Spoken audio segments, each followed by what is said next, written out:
Several new character names have surfaced in relation to Poppy Playtime Chapter 5, along with confirmation of a new location that has been hinted at for multiple chapters. So this video will break down all the recent character leaks, the upcoming location, and a couple of predictions based on these developments. But before we continue, I just want to take a quick second to let you know that the official Poppy Theory plush is finally in the works, and it's completely powered by you. Right now, we're running a pledge campaign where you can show support by pledging just $2 to help bring it to life. The goal is to hit 100 pledges, and if we get there, the plush goes into full production. It's simple, clean, got my signature red and black combo, and is made for the community that made all of this possible in the first place. So if you've ever wanted a piece of the channel or just want something cool on your shelf, the link's in the description. As of right now, there's 8 pledges and 92 more to go. And I'll say this right now, if y'all manage to get this in under 24 hours, I will literally upload like almost daily for a good week. That's probably the best way I can show my appreciation, just banging out videos for y'all. But with all that being said, back to the video. Let's begin with the toy line leak that may unify all of the new characters. The name Wrong Side Outimals has been found in recent leaks and appears to be a toy line associated with Chapter 5. The title is a play on Inside Out Animals, which suggests this line of toys may be intentionally disturbing or reversed in design. That would fit thematically with Playtime Co.'s history of grotesque, mutated products. What's notable is that multiple newly leaked character names may belong to this line.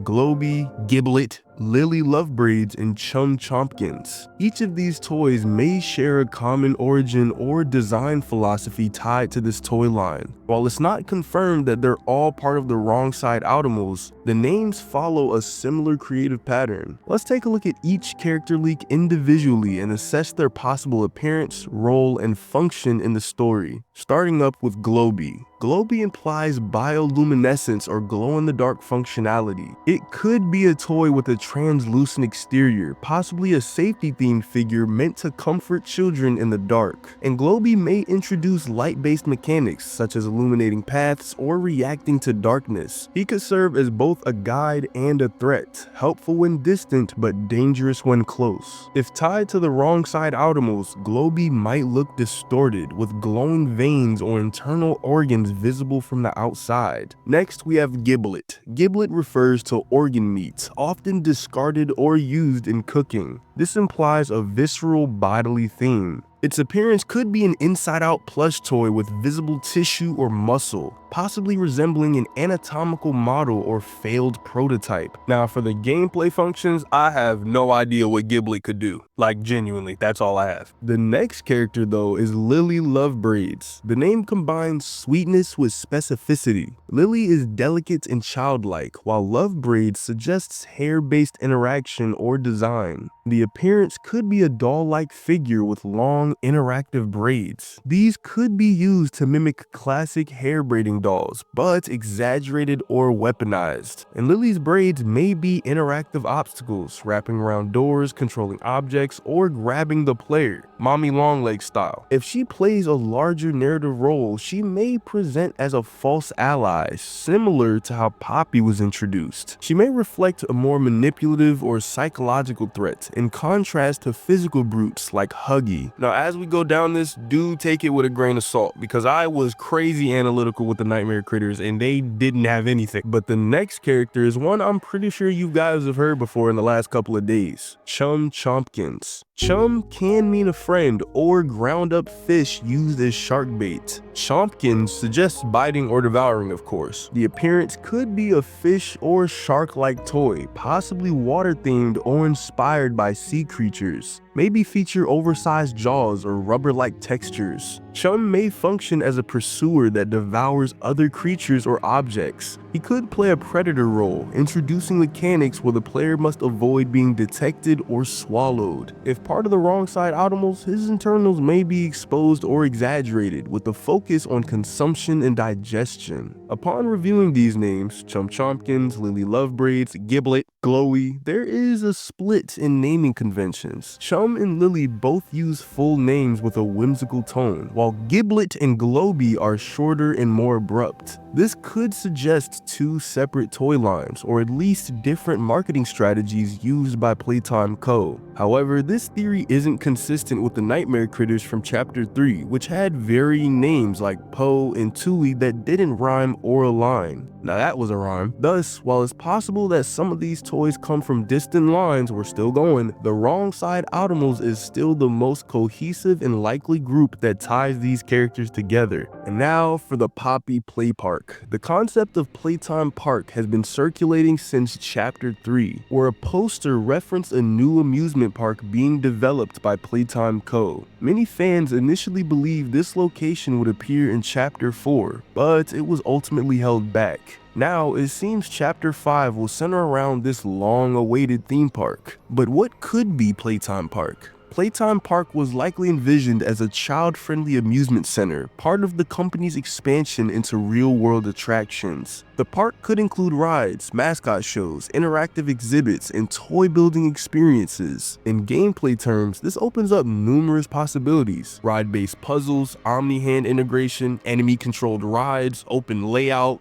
food. Yeah, I know Doey heard that one. We know you ain't dead. Get up and get some food. But now, based on everything we know so far, here are several likely outcomes for Chapter 5. 1. The park will be the final setting. Playtime Park appears to be the climax location of the current story arc. This chapter may serve as the grand finale, tying together all remaining lore threads, including the prototype, Poppy's purpose, and the full extent of the Bigger Bodies initiative. 2. Toy line versus toy line. With the Wrong Side Automals introduced, Chapter 5 may put multiple toy types against each other, especially if Chum, Lily, Globy, and Gibblet served different factions or were reprogrammed for different objectives. 3. The prototype will return. It's likely that the prototype will play a direct role in the park, possibly manipulating rides or reactivating the park systems to trap the player. 4. The player will use the environment creatively. Given the interactive nature of a theme park, expect the player to use rides for movement, defense, or even combat, like riding a roller coaster to escape the chase or just ramming straight into somebody. But between the character leaks, the confirmed toy line, and the long teased Playtime Park setting, Chapter 5 of Poppy Playtime is shaping up to be the most expansive and possibly final chapter yet. But what do you guys think? Let me know down in the comments. Thanks for watching, subscribe,